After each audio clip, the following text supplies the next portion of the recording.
Isn't it a great day to be a Christian? Turn in your Bible to Exodus chapter 2.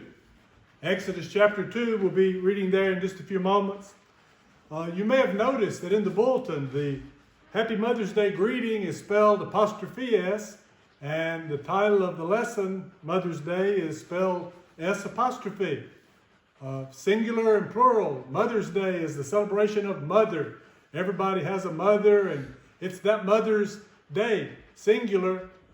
Lesson this morning is about more than one mother. Today's lesson is about Moses, a man that had two mothers. And the fact that God supplied Moses with two mothers is one of the reasons that he was able to accomplish some of the things that he accomplished. One of those mothers provided him with something that the other mother couldn't, and that's what we're going to be talking about this morning. So Exodus chapter 2, let's start reading in verse 1. And there went a man of the house of Levi, and took to wife a daughter of Levi. And the woman conceived and bare a son. And when she saw him that he was a goodly child, she hid him 3 months. And when she could no longer hide him, she took for him an ark of bulrushes, and daubed it with slime and with pitch, and put the child therein. And she laid it in the flags by the river's brink. And his sister stood afar off, to wit that would be done to him. And the daughter of Pharaoh came down to wash herself at the river, and her maidens walked along by the river's side. And when she saw the ark among the flags, she sent her maid to fetch it. And when she had opened it, she saw the child, and behold, the babe wept. And she had compassion on him, and said, This is one of the Hebrews' children. Then said his sister to Pharaoh's daughter, Shall I go and call to thee a nurse of the Hebrew women, that she may nurse the child for thee? And Pharaoh's daughter said to her, Go. And the maid went and called the child's mother. And Pharaoh's daughter said unto her, Take this child away, and nurse it for me, and I will give thee thy wages. And the woman took the child and nursed it. And the child grew, and she brought him unto Pharaoh's daughter, and he became her son. And she called his name Moses, and she said, Because I drew him out of the water. Mothers are special people. I read last week that real mothers would like to be able to eat an entire candy bar all by themselves.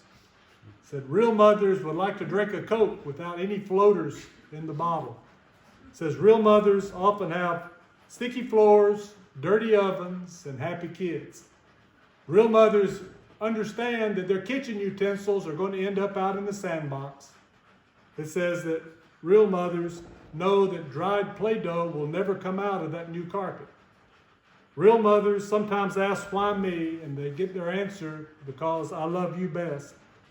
Real mothers know that a child's growth is not measured in inches on a ruler, or pounds on a scale, or in grades in school, but in a transition from mommy to mom to mother. Real mothers are an integral part of our lives. We're all thankful for our mothers.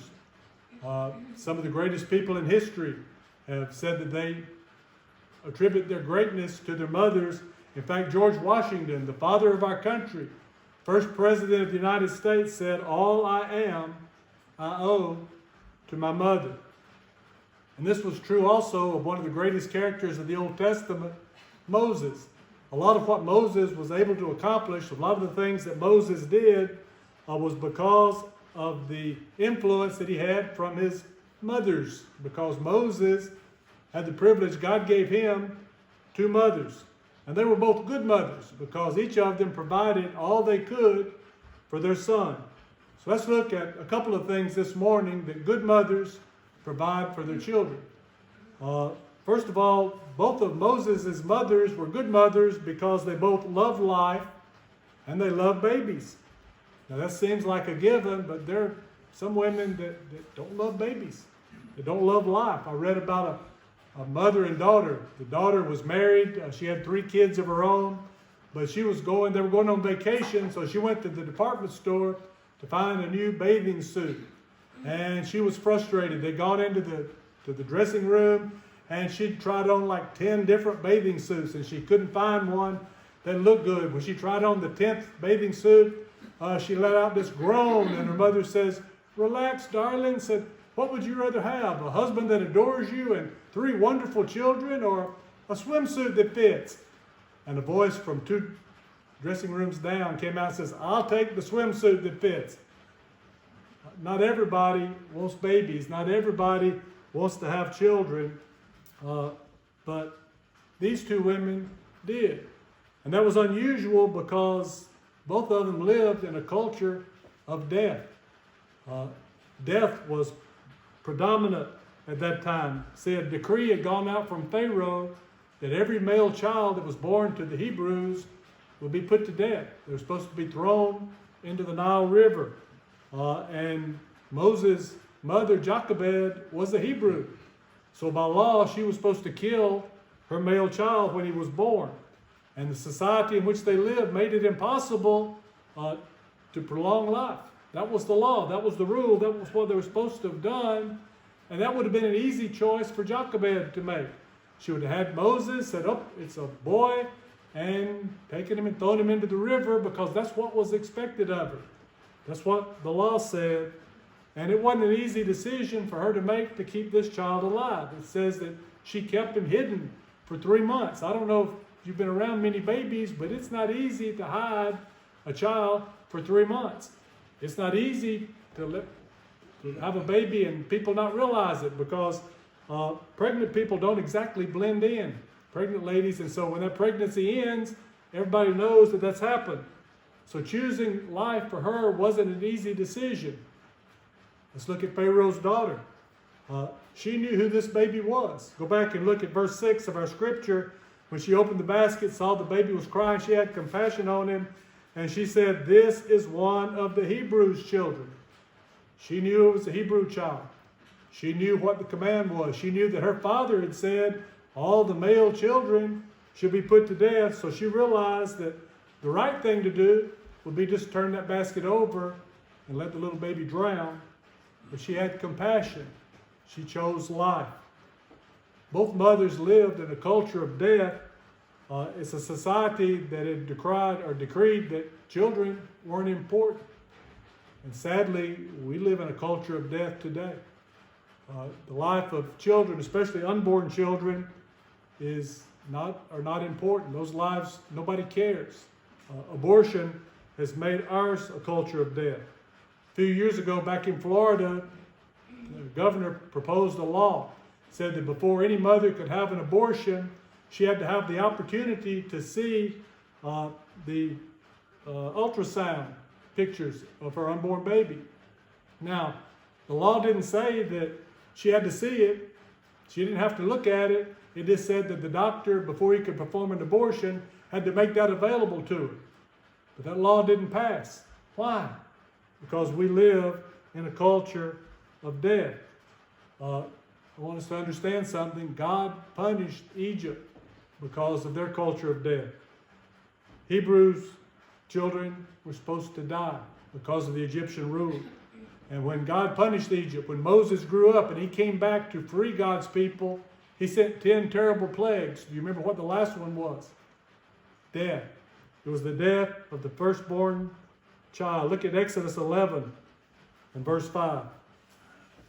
God decreed, and all the firstborn in the land of Egypt shall die, from the firstborn of Pharaoh that sitteth upon his throne, even unto the firstborn of the maidservant that is behind the mill. Egypt decreed death to the Hebrews, to God's people, so God decreed death for the Egyptians. But Moses lived because Jochebed and Pharaoh's daughter chose life over death. There are a lot of people in our country that have chosen death. They've had abortions. And we need to remember that for them, that God is a forgiving God. God will overlook or He'll forgive your sin. We need to ingrain that in the minds of those around us. God is a forgiving God. Back in Egypt, they could escape the punishment from God's decree by rubbing the blood of a lamb around their doors. Today we can escape the punishment of God's decree by having the blood of the Lamb, Jesus Christ, our Lamb, and remove all the sin from our lives if we'll just apply the blood of the Lamb to our lives. We believe in Jesus, repent of our sins, confess Him as Lord and Master, allow ourselves to be submerged into the water of baptism, then we apply His blood. to our lives, and God will forgive our sins. God is a God of forgiveness. But God is a God who chooses life, not just for the unborn, but for all of us. He wants us to have eternal life. So he sent Jesus so we could have hope of that. So let me repeat. Moses lived and became the kind of man he was because he had two mothers that loved babies and loved life. Secondly, Moses became the kind of man he was because his two mothers did everything they could do for him. Jochebed hid Moses to save his life. Other Hebrew women probably hid their children as well, but it was a difficult thing to do. I mentioned earlier, it's hard to hide a pregnant woman. Pregnancy kind of sticks out in the crowd. Everybody realizes, and they all have calendars. They all know when 9 months is up, when it's time for that baby to be born, and they're expecting a baby to be born. Now, you might could hide it for a little while, but nobody stays pregnant forever. Eventually, they're going to say, okay, you've had time to have that baby now. Where is he? I mean, maybe Jochebed stuck some pillows up under her robe for a while. We don't know what she did to try to hide baby Moses, but we know that after a while, she couldn't hide him anymore. And so she knew that she had to do something else. So she resorted to some creativity. Pharaoh wanted all the babies to be put in the river. So she said, okay, I'll put Moses in the river. It wasn't named Moses yet, but this baby, I'll put my child in the river. But she didn't just throw him in. She put him in a basket that was covered with pitch and tar so that it'd be waterproof so that the baby would float. She built a little boat. Number two, she put the boat in the bulrushes so it wouldn't just wash downstream. She put it in a place where the baby would be secure. And she put it in a place where she expected somebody to find him. We know that because she had his sister stand there and look to see what happened to the baby. So his sister was watching out for him. And I could be wrong about this, but I think probably she wanted Moses to be pulled out of the water by somebody that could do something for him. Because if most of the Egyptians found him, they'd just say, whoop, there's one of those Hebrew babies. He needs to be drowned, and they would kill the baby. But she wanted her baby to be somewhere where somebody could find him that could make a difference in his life. Now, I don't know this, but I would suspect that she probably knew where Pharaoh's daughter went to take her bath. This seemed to be an ongoing thing. So this may be Jochebed knew where Pharaoh's daughter was going to come. We don't know that for sure, but we do know that Pharaoh's daughter was the one that came and found the baby. So Jochebed did everything she could do for the young baby, and now Pharaoh's daughter takes over. She loves this boy. She takes him into her home. She makes him her son. We read about this in Acts. Look at Acts chapter 7. Acts chapter 7, beginning in verse 21, tells us, and when he was cast out, Pharaoh's daughter took him up and nourished him for her own son. And Moses was learned in all the wisdom of the Egyptians and was mighty in words and in deeds. Moses' daughter wanted Moses to have all the advantages that her culture could provide. If you study history, Egypt was a center of culture. They had great universities. They had lots of things that they could offer to this child. And you know that the son of Pharaoh's daughter was going to have the very best he could get. So he was going to be trained up so he could be something special. He could be a leader. He could be a ruler. And she built him into a man that was powerful in speech and in action. She did everything she could to make him worthy of being the child of Pharaoh's daughter. So both of Moses' mothers loved him so much that they did everything they could to provide for him. But only Jochebed could give him what changed his life. Pharaoh's daughter provided knowledge and the wisdom of Egypt. She probably sent him to the best schools, had him trained by the best teachers. She supplied him to be powerful in speech and in action.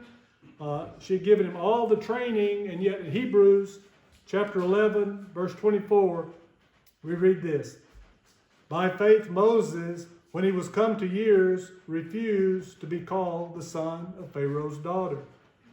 There was something that Pharaoh's daughter hadn't supplied Moses with. There was something that was missing from the great universities of Egypt. What was missing was a knowledge of God. And that's something that Moses' mother, Jochebed, provided him with. Same's true for us today. We can send our kids to the best school. We can hire tutors for them to give them the best education they can possibly have. We can hire trainers to build them up physically, to help them run faster and jump higher. We can get them special lessons to be better football players or basketball players or softball players or volleyball players or whatever.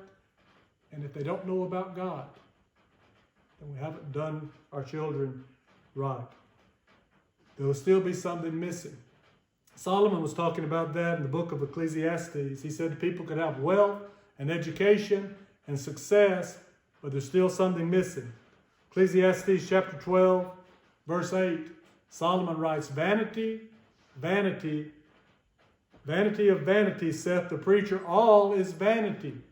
The word translated vanity there means meaningless. Solomon says it doesn't mean anything. No matter how smart you are, no matter how wise you are, no matter how powerful you are, it's all meaningless unless you have what? Skip down to the end of verse 12, or chapter 12, verses 13 and 14. Solomon writes, "Let us hear the conclusion of the whole matter. Fear God and keep his commandments, for this is the whole duty of man." Everything else is vanity if you don't fear God. Everything else is meaningless if you don't keep his commandments. Why? The last verse says, "For God shall bring every work into judgment with every secret thing, whether it be good or whether it be evil." Solomon meant without God, the rest of this doesn't mean anything. Only God can make our lives meaningful. Only God can help us to reach our full potential. Only God can help us realize our promise and our possibilities. And once we realize who God is, then we can understand what it means to have been created in his image. We were made with a purpose. Look at Ephesians chapter 2. Ephesians chapter 2 verse 10 says, "For we are his workmanship, created in Christ Jesus unto good works, which God hath before ordained that we should walk in them." God has a purpose for us. We have a reason for our life. We have value because God is in our life. And that's what Jochebed gave her son. She let him know about God. I think a lot of times we discount how much influence Jochebed had on Moses because when we read about her nursing the baby, we think about it in the terms of how American women nurse their babies for a few weeks, maybe a few months.